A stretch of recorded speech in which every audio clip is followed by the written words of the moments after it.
Assalamualaikum warahmatullahi wabarakatuh. Bismillahirrahmanirrahim. Alhamdulillah.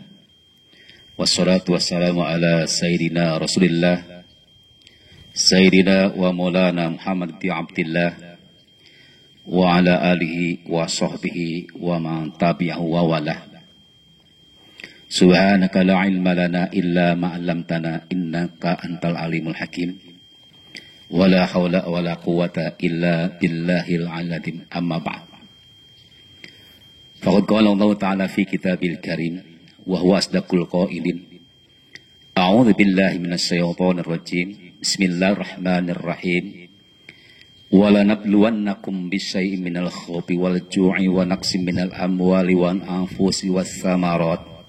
Wa basyiris sabirin alladzina idza asabahtum musibatun qalu inna lillahi wa inna ilaihi raji'un. Shadaqallahul azim. Anak-anak sekalian yang Bapak banggakan dan mudah-mudahan dimuliakan oleh Allah Subhanahu wa taala.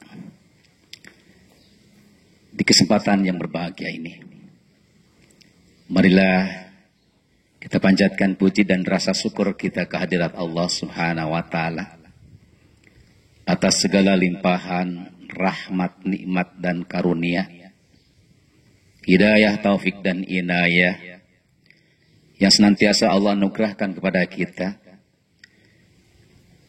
Dengan rahmat, nikmat, jualah kita pada kesempatan hari ini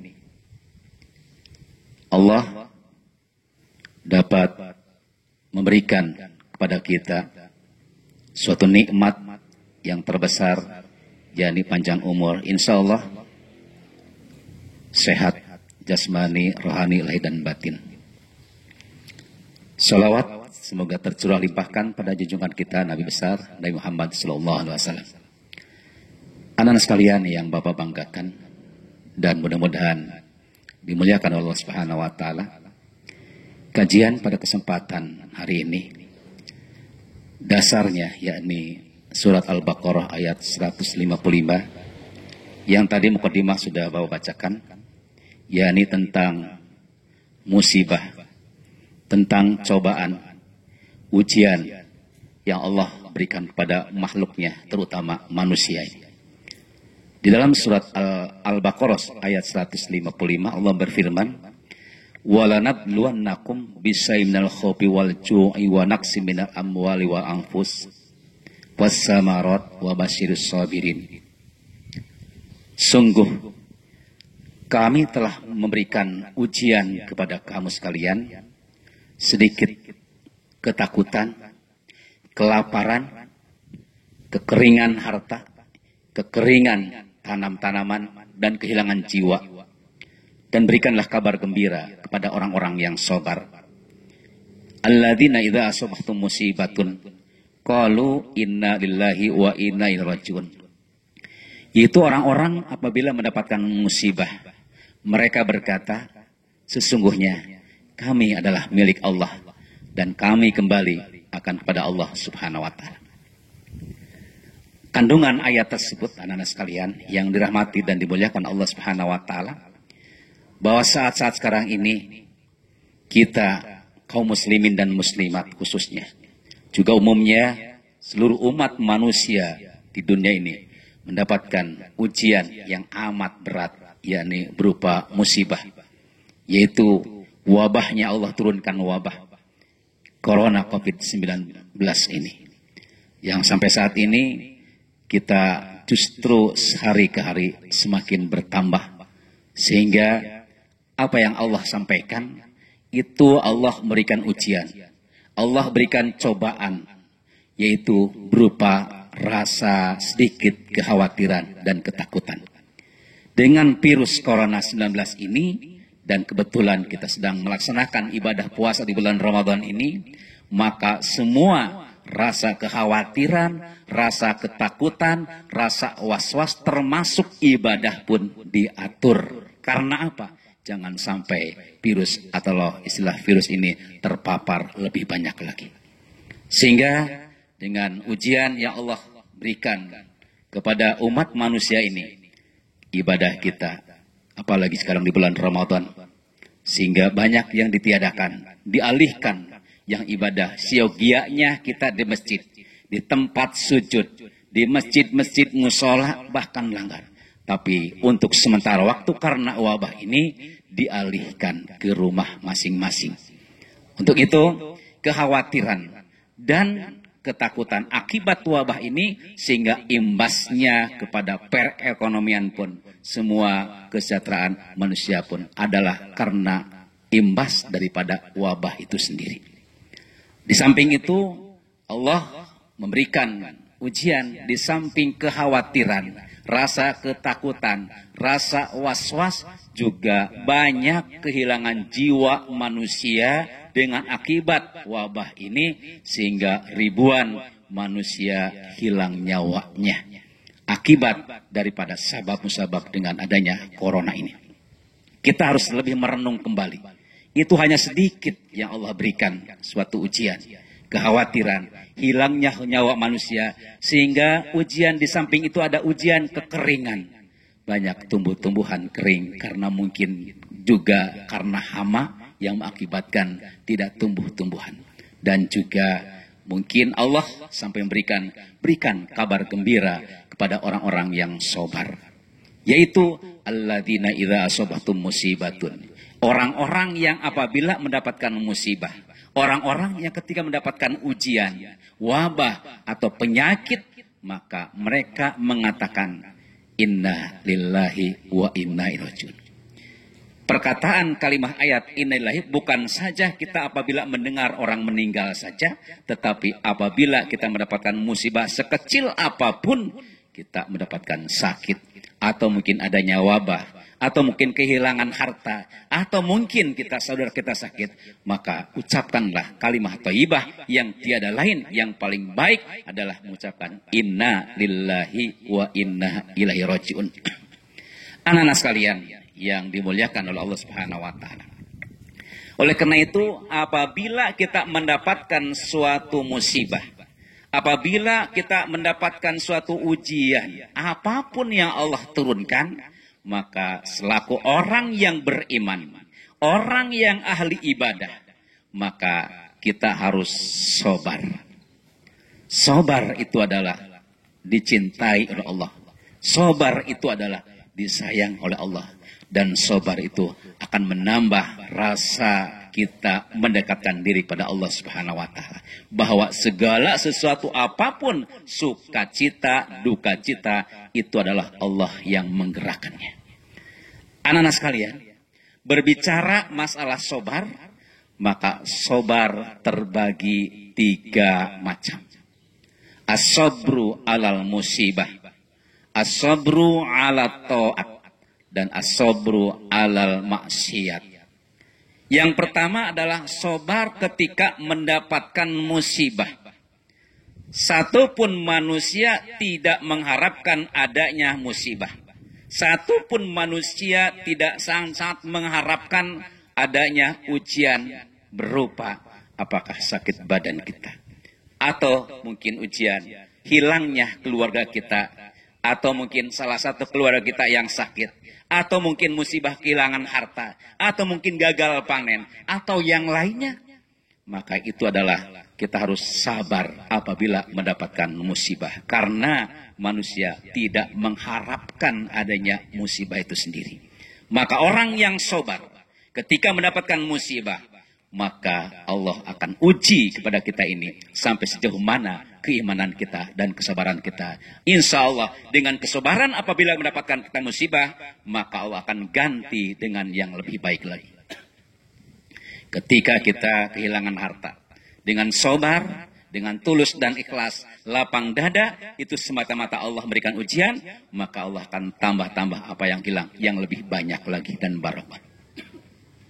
Anak-anak sekalian yang dirahmati Allah Subhanahu wa taala. Yang kedua, as-sabru ala ta'at. Sabar dikala kita mendapatkan suatu ketaatan. Umpamanya, pada hari ini kita sedang melaksanakan ibadah saum. Pada hari ini kita sedang melaksanakan puasa. Kita sabar. Bagaimana? Ketika tidur pas sedang nyenyak-nyenyaknya, pas nikmat-nikmatnya kita dibangunkan untuk makan sahur. Kita harus sabar. Karena apa? Ketaatan supaya kita mampu untuk melaksanakan puasa di siang hari, menahan lapar dan lapar. Itu harus sabar. Ketika kita ini pas di siang hari, betapa laparnya, betapa hausnya. Dari mulai terbit fajar sampai terbenam matahari.